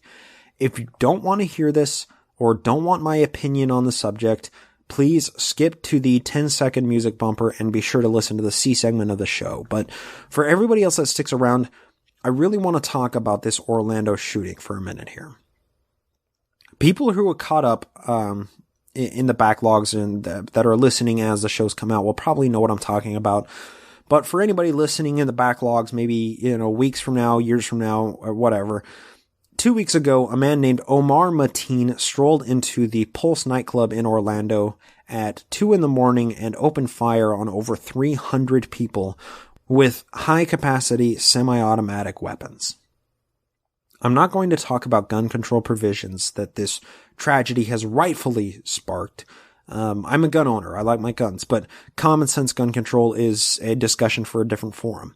If you want to listen to my more recent appearance on Imaginary Friends Show podcast, you can understand where I am on such issues of gun control. But the more important thing I want to talk about, and I'm really late getting to the game on this topic, so I won't be saying anything that hasn't already been said many times already, but I want to focus on the more important issue of degrees of hate. Now, hatred comes in many forms, ranging from a person judging another because they feel like their own box or label is better than the other person's box or label, and goes all the way up to something like this mass shooting wherein 50 people died and then more than 100 people altogether were wounded. I have friends in the LGBTQ community that have been absolutely devastated by this horrible tragedy. And I hate to say this, but I'm tired of it. Now, I'm not tired of people's reactions to Mateen's horrible actions. I'm tired of this whole goddamn situation. Now, just listen for a minute, because I don't want you to think that I'm trying to sound complacent here or something, but how many times do a bunch of people in a gay club or a Planned Parenthood or something like that have to be mowed down before we actually ask the hard questions? We've been through this same song and dance so many times, and frankly, it's fucking exhausting. There have been more mass shootings in the US in 2016 than there have been days in the year so far, by no small margin, and each one has its own motivation. There's no telling what the motivation is for the majority of these shootings, probably because the shooter is unknown in more than 90% of these shootings. But when the shooter's target is a gay club, and we know the shooter to have an affiliation with an inherently homophobic religion, it doesn't take long to connect the dots and ascertain the motive. This is the highest degree of hatred that homophobia can manifest itself as. When a person hates a group of people just because they are the other person, so much that they feel justified in slaughtering them wholesale, we need to address the genesis of that hatred. Where does it come from? How could a person hate somebody so much simply for being who they are that the person feels morally obligated to pump round after round of searing hot lead through those people's flesh at supersonic speed until more than 100 of them are wounded or dead? Where the fuck does this come from? How did Mateen get to the point where he was justified in performing such a horrendous act of aggression against people that could be his friends and neighbors in any other circumstance? I know you think I'm about to point to religion and say it was the cancerous belief that put his mind in such a place that he could justify such actions, but while this is the case, there's more to it than just saying he's a radical Muslim, therefore death to all fags and apostates. That's too simplistic, and it ignores how Mateen got to the breaking point of actually pulling the trigger. Personally, I love history because it informs us on how we got to where we are. But the question is, what of Mateen's history led him to pull the trigger? Sure, a literal interpretation of the Quran is one strong point of it, but he didn't interpret it that way in a vacuum. He was probably steered that way by homophobic religious leaders, right? Humans will look at the other group, the group that lives in a different box than the one that they are occupying, and treat them as the other. Humans will always try to dehumanize somebody they don't agree with or looks different than them. I'm an atheist, and I could easily be accused of dehumanizing church leadership for their bullshit, claiming they should be smarter or more informed or simply embrace their own shitty history or more progressive. And that just goes to show that we don't need the excuse of religion to put somebody in a box that's different than our own and treat them like some kind of subhuman animal in need of being maligned as inferior in some way. But just because it's in our nature to treat other humans in deplorable ways doesn't mean we can't reason our way out of it. I mean, it's in our nature to fuck as many people as possible, to spread our DNA to the most successful partners possible, yet somehow we find ourselves reasoned into a monogamous society. It's part of human nature to shit in the woods, but we've stepped in somebody else's shit enough times that we finally built toilets to whisk the shit away. There are parts of human nature that can be altered or wholly abandoned with proper education and reasoning. And treating blacks as property and gays as perverts are both antiquated things in human nature that we can reason our way out of. I feel like there's actually hope for humanity in so many ways. Because as soon as this massive tragedy happened, the public outcry against the action and the overwhelming support for the gay community shows us that these acts of violence can be overshadowed by love for our fellow human beings. Black, white, straight, gay, any variation of every part of a human being can be ignored if we simply love our fellow human beings. And then I see something like this. From Jeremy Harris of KUTV Utah, published June 1st, 2016. Headline, quote, "Defeated in the U.S., LDS Church takes fight against same-sex marriage to Mexico." Now quoting from the beginning of the article, quote, "Officials with the Church of Jesus Christ of Latter-day Saints have issued a declaration to church members in Mexico instructing them to oppose a new initiative that would legalize same-sex marriage in the country. Similar to the church's efforts in the United States, Mormon leaders said their opposition to same-sex marriage is rooted in religious liberty and free thought." Now quoting an LDS Mexican area authority named Elder Benjamin de Hoyos, quote, "We encourage members of the church to unite our voices with those of other citizens in exercising our rights as they are listed in the political constitution of the United Mexican States, which establish and honor religious liberty, expression of beliefs and thoughts, both in public and private." End quote. This article was published 12 days before a radical Muslim shot and killed 50 people at the Pulse nightclub in Orlando, injuring 53 more. Do you see where this idea of degrees of hatred comes from? Hate is a spectrum. On one side, you have a Mormon that gives a crusty look at a gay couple holding hands walking through the City Creek Center. On the other hand of the hate spectrum, you have a radical Muslim opening fire with a high-powered rifle into a crowd of over 300 unarmed people at a gay club. That KUTV news article links to a couple of Mexican news sites that are covering the issue. And when I saw the article hours after reading the mass shooting in Orlando, I posted that article on the show's Facebook page because it seemed to capture everything that's wrong with the church right now. This is the caption that I posted it on the Facebook page with, and I wish that I would have included something that drew a connection between the reports of the mass shooting in Orlando to this because it was on the same day, but it didn't occur as a profound enough connection until I began, writing this ending rant. But this is what I said when I posted that on the Facebook page for the Naked Mormonism podcast. How the fuck did they not get the message when they were soundly defeated in American courts? You can't take the fight to different soil and expect to win. When will they learn? Amazingly enough, they use freedom of religion for the bullshit cover to retreat behind. It's not religious freedom if you're forcing others to conform to your religion. It's called theocratism.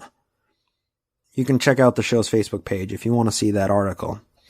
But now I think it's time to add in the connection that I should have drawn when originally posting that on the Facebook page.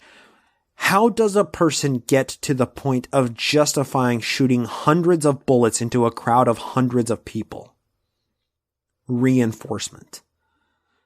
Mateen had the human ability to otherize gay people because they were the others and put them in their own box. And we all have that ability, but there was something else that put him over the edge of any rational thought and sucked him over the event horizon of sadism, allowing him to call himself the hero while firing round after round into the unwitting crowd of people trapped in the nightclub like fish in a fucking barrel. He was a member of a religious community that somehow reinforced the idea of killing gay people as a moral action, a moral imperative. There was somebody over his shoulder, a religious leader in some capacity, that put those ideas into Mateen's mind, making him capable of shrugging off all human empathy and loading up clip after clip of deadly bullets and expelling them from the chamber of his destroying engines. How long is it going to take us before we draw this connection? How long do we have to see these abominations of human fucking cruelty to point out that it's the religion part of a person's life that reinforces ideas of micro-genocide as being a moral good?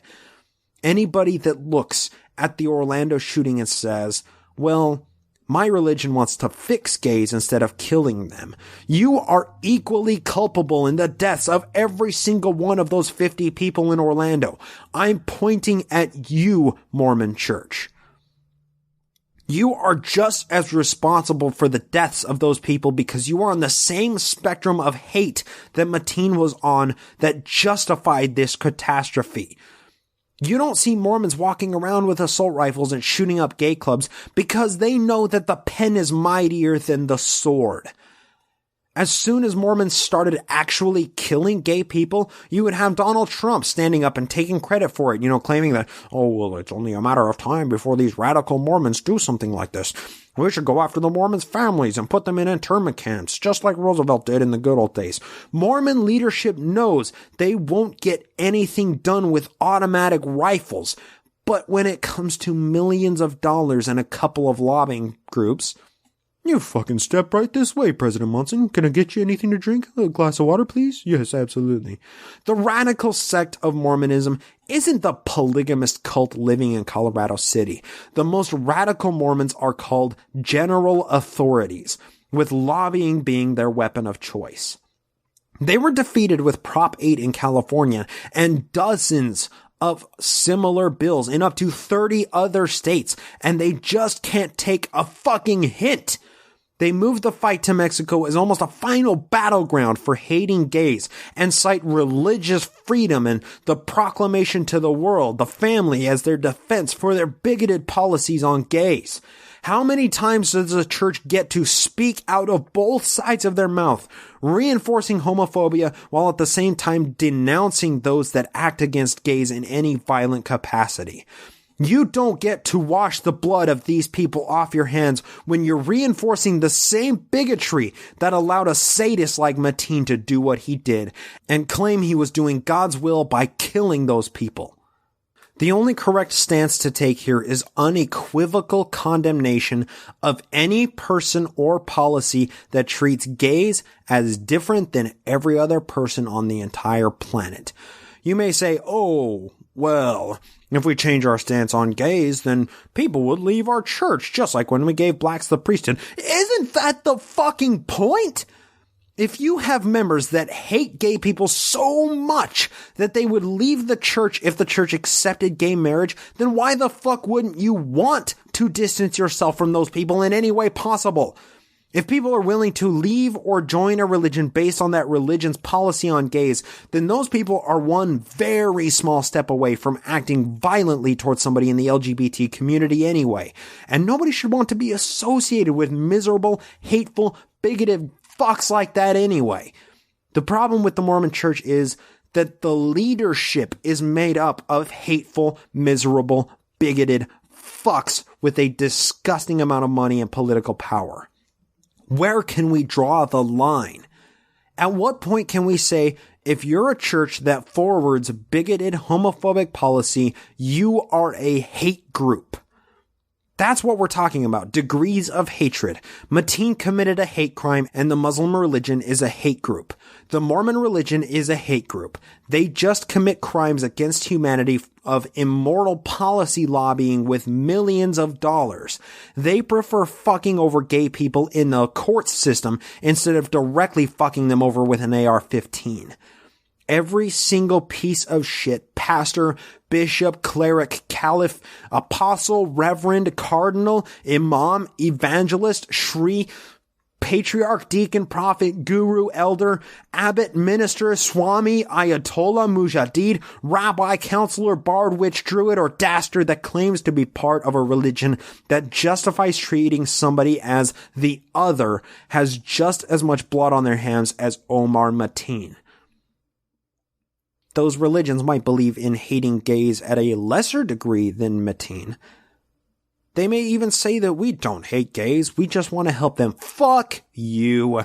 You're on the same spectrum of hate. You are a different degree of hatred that makes a person shoot up a gay club and say he's doing it while God smiles down at him and prepares the 72 untouched vaginas that would await him after he kills himself.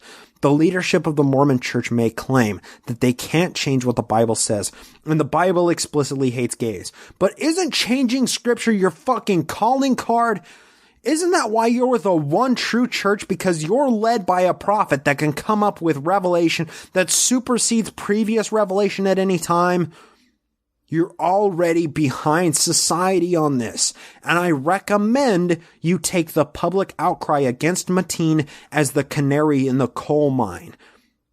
Look at how many people came out in support of the LGBTQ community, and look how few people agree with what Mateen did. You are already on the wrong side of history. How long will it be before you actually embrace that fact and make a change in policy that removes you from that spectrum of hatred of gay people? To every single Mormon out there, you should be totally and completely ashamed of being part of this hate group. How dare you call yourself a person that enjoys religious liberty when you give money to an organization that constantly works to limit freedom with millions of dollars in lobbying? A man shooting up a gay club in the middle of the night makes a sexy headline. But there's shit working way under the radar that nobody talks about. There are forces unseen that are working to take away freedom every single day. A single shooter won't affect policy change. I mean, maybe in the long run, but only by a small margin. A single bigoted hate organization throwing millions of dollars at government officials does way more damage than any high-powered rifle with extended magazines. The question is, how do we stop it? The headlines of the Orlando shooting will dry up, and the conversations about gun control and mental health will die off as soon as there's another outbreak of Zika virus in a first world country. Nothing good will come from the wake of the Orlando shooting except a statistic. The deadliest radical Islam attack since 9/11. That's nothing but a sexy statistic. And great to bring up in a conversation, but that's all that this shooting will do in the long run. All the while, the real stories about how the Mormon Church or some other filthy rich hate group is affecting public policy by lobbying public officials around the world are completely overshadowed by the river of blood flowing out of a gay club in Orlando. And maybe that's what I'm tired of. This massacre hurts. My heart hurts. I'm fucking mad as hell about this. Nobody in their right mind can see a headline about 100 people dead or wounded by a single gunman and not be affected by it somehow. My brothers and sisters in the LGBTQIA community are the most hurt, I think. And, my heart really goes out to them and to everybody that's been affected by this. But I'm just so tired of this shit. I love people and I want the best for the most people possible. There have been headlines all over covering the witch hunt going on to learn as much as possible about Mateen. Is he a member of ISIS? Does he have friends that will try something similar? The usual witch hunt bullshit that occupies us after an incident like this. But I had to dig through CNN archives to find the real story of somebody that's trying to affect change. Senator Chris Murphy filibustered for 15 hours in the wake of the shooting, refusing to yield the floor until some form of gun control measures were discussed. Spoiler alert, it was all for naught because it's an election year and nothing passed. But I had to dig through CNN's site to find any mention of this guy, and he's actually trying to make a change. And that's what I'm tired of. We're not focusing on the thing that makes sense. We're focusing on what hurts the most. And I'm hurt. We're all hurt by this. This is a very rough time in history. This is a tough thing for us to get past. And we need to keep the coverage of the Orlando shooting in mind. But the article about the Mormon Church influencing public policy in Mexico has gone completely dark. Public policy is the real battleground where this happens, and real changes occur at the political level, and nobody's talking about it anymore. Public policy is the hill for us to fight and fucking die on if that's what it takes. And the battleground isn't being talked about anywhere by anybody. The Mormon Church has known for a long time that the pen is mightier than the bullet. Fuck, Joe knew that during Zion's camp in 1834. How long until we realize what the Mormon Church has known for so long and take the fight to them on their own fucking battlefield? Because hate groups don't win these fights.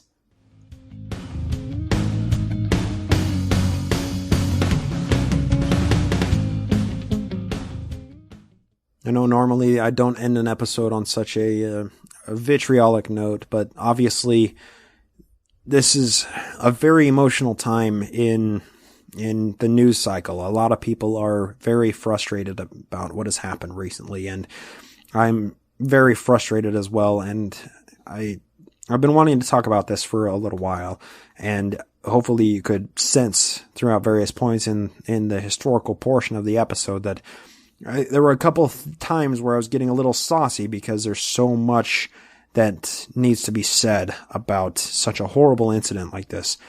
But I don't want to leave off the episode in such a low note, so what I will tell you guys about is what's coming up in next week. Of course, next Thursday is the 30th. There will not be a new episode out on that day, because I will be in Las Vegas from the 22nd to the 29th. However, the episode 1, the very first episode of the show, has been re-recorded. I said this at the end of the last episode. I haven't seen any spike in the download numbers of that episode, so I'm just letting everybody know once again, episode 1 has been re-recorded. Go back and check it out if you would like to. But I also wanted to say on this point of me going to Las Vegas here, the ex-Mormon support community of Las Vegas has organized a hangout/meetup kind of thing set up for Tuesday night, Tuesday the 28th. That's this upcoming Tuesday after this episode comes out. So if you are a listener and you want to come to hang out in, Las Vegas, we have a place set up. We're going to a person's house that is hosting for us, a very, very kind person.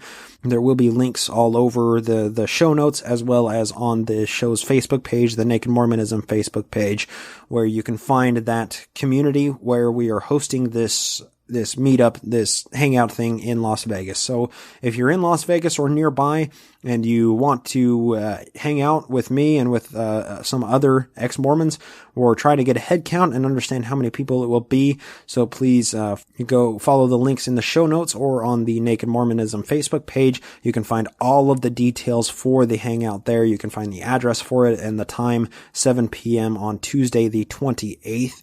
Be sure to check that out if you are available and in or near the Las Vegas area and are available to come and hang out with everybody. I really look forward to meeting some people. I think we have just 2 or 3 people coming right now, and I'm really looking forward to meeting them. It's going to be a lot of fun. Just a good night of hanging out, and just having an ex-Mormon support community is a lot of fun. It's good fun to hang out with fellow ex-Mormons. If anybody that's listening is an ex-Mormon that has not joined one of these support groups or gone to a hangout like this or a meetup, I can't recommend it highly enough. It's really fun to just go and hang out with other ex-Mormons because you have so much to talk about. It's a sense of community that a lot of ex-Mormons look for when they come out of the church, and obviously the support group of Las Vegas, the Mormon support group of Las Vegas, is awesome in their ability to bring people together under that banner. So thank you to everybody that is supporting this and that is going to show up and organize this. I'm really excited to meet all of you and spend a bit of time with you, spend some, a few hours hanging out and talking everything ex-Mormonism. So it's going to be great. Like I said, be sure to check out the show notes for that and for all of the links, all of the sources that I used for the episode. There's a lot of them this time around. I was surprised at how long the source list got for this. And that is everything for this episode. But before unplugging the microphone tonight, there's a few people I need to thank. First off, I'd like to thank Demonista for running the Facebook page. Be sure to check that out on Naked Mormonism on the Facebook page there. She does a fantastic job of posting up all kinds of good Mormon memes and news headlines and everything. Also like to thank Jason Camo for his music that's used in this show with his permission. For more of his music, you can go to aloststateofmind.com. Well, I'd like to thank Greg Keeling for providing the artwork for this show, as well as the daughter show, the Glassbox Podcast. Be sure to check out his blog at weirdmormonshit.com. Also, be sure to check out the daughter podcast, Glassbox Podcast, where we read possible source texts for the Book of Mormon. Thanks to all the patrons who support the show through patreon.com/nakedmormonism, and to all the people that review the show on iTunes, Stitcher, or your podcasting app of choice. And thank you most of all to the listeners for lending me your ear. I apologize for screaming into it this week. I hope to talk at you next time here on the Naked Mormonism Podcast.